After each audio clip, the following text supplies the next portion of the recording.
And he achieved that at such a young age. Well, I know who I'm going to be calling when I plan my wedding. Ghostbusters! If that guy's booked. Moving on, we have a ton of other things left in the show, so I hope you've returned to your seats and got all comfortable, because our next piece we'll be hearing from someone who's had a near-death experience. He suffered from a heart attack, which in turn changed his whole life around. Let's hear his story after this commercial break, though. Check it out.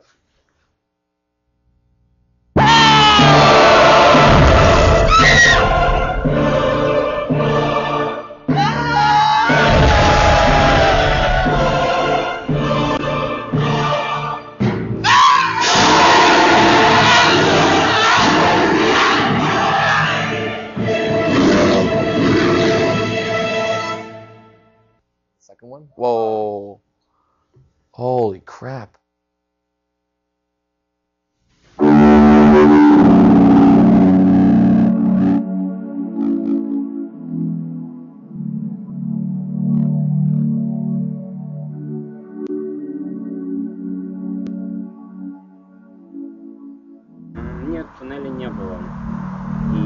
I haven't seen the tunnel, but there was light.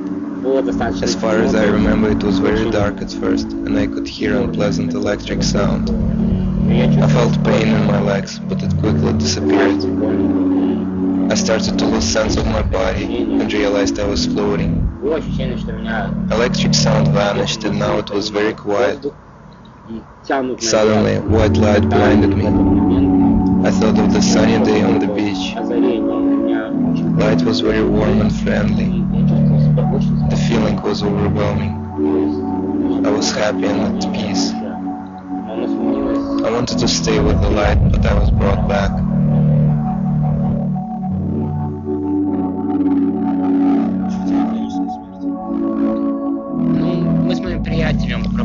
It happened in the May 2005, when I was hiking with my friend through the forest. The day was dry and hot.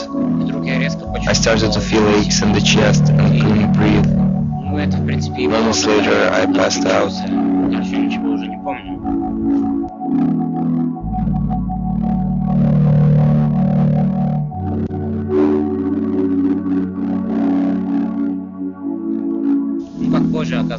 Later, I was told that I had a heart attack.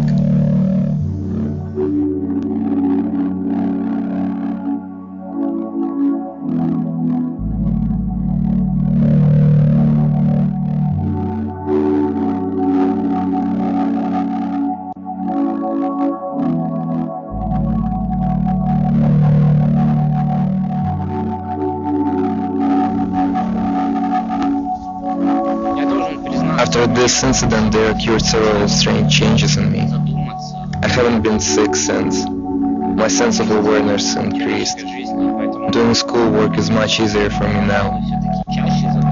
I live healthier lifestyle now than before the incident. The most significant change that happened is probably the fact that I rediscovered relationship between man and God.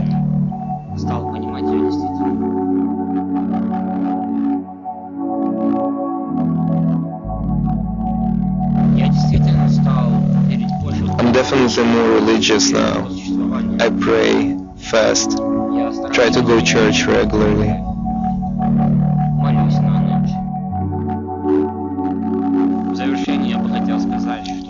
I never even considered the fact that experience I had was some sort of mind trick or a dream. It was real. There is a life after life.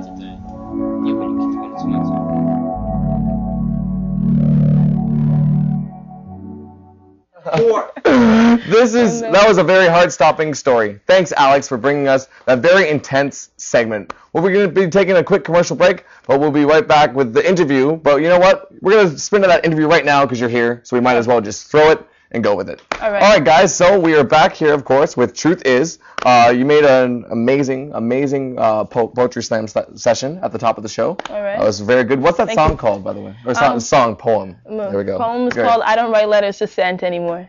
All right, cool. I rather enjoyed that.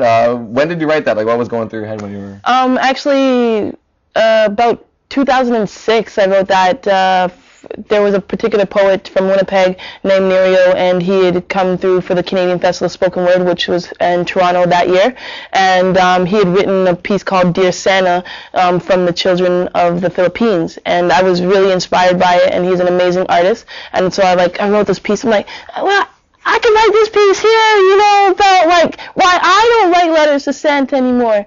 And so it kind of just grew from there, and then I kind of like just finalized, polished it up, maybe last year or so. Cool. Well, it's very good. This is the first time I've ever heard actually slam poetry, and I haven't heard of that word until today. So do you want to just explain to the people who don't know what is slam poetry? If you can try to sum that up. Well, slam is a poetry competition. So basically, when you go to a slam, you'll see about 12 to 15 poets.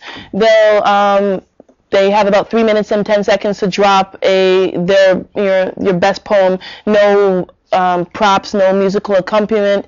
There's 5 judges chosen randomly out of the audience, and they'll give you scores between 0 and 10. Cool. So it's kind of like a freestyle Shakespeare. Kind of battle it out, battle the poets. What inspires you to write that stuff? Because obviously that poem that we just heard had a lot of meaning and probably some deep roots tied into that. So what inspires you? What?